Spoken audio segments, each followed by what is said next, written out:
This is the primary chord progression in the key of G major. If you already know your primary chords in C major, the shapes will feel the same.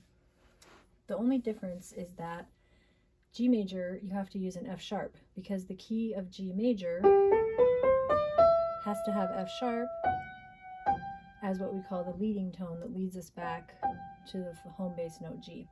So anytime you would play an F with your chord shapes, now you're going to have to play F sharp instead. So we have our one chord, which is built on G, and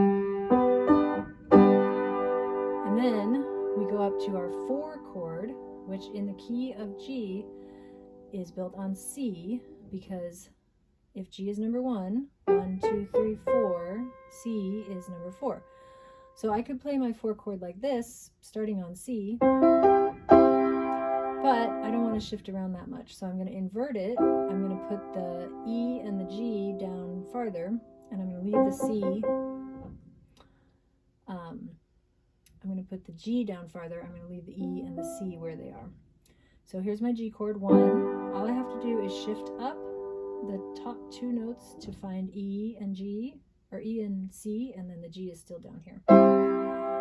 Notice how it's finger 2 in the left hand, finger 3 in the right hand. It's important to use those fingers correctly so your muscles get in the habit of always playing the chords with the same fingerings. Then we move back to the 1 chord, G. Now we have to play the 5 chord, which in the key of G, 1, 2, 3, 4, 5, 5 chord is built on D.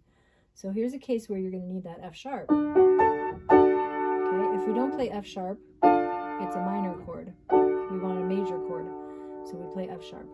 So we have D, F sharp, and A. Let's go back to our position. I can keep the D, I can play the A in the middle, and I can reach to that F sharp. Because of the sharp, you got to bring your wrists up, angle your hands a little bit to get that sharp note up there. Okay? Notice 2 is in the middle on the right hand, 3 is in the middle on the left hand. Now that's my 5 chord. It's a D chord. Then I'm going to play 5, 7, which in order to add the 7th to my D chord, the 7th is 1, 2, 3, 4, 5, 6, 7. Away from D is C, so I've got to add a C to it. I could add the C to what I'm already playing, but that's too much. I don't like that many notes in my chord, so I'm going to get rid of the A, boop, and now all I have is F sharp, C, and D. That's my 7th chord, and then I'm back to my home bass C. So here's the progression. In right hand, 1 chord G, 4 chord C, 1 chord G, 5 chord D, 5, 7, D7 chord, back to 1 is G. In left hand, 1 chord G, 4 chord C, 1 chord G, 5 chord D, 5, 7 is D7, back to 1 chord G. And if you're ready, you can play it hands together. 1,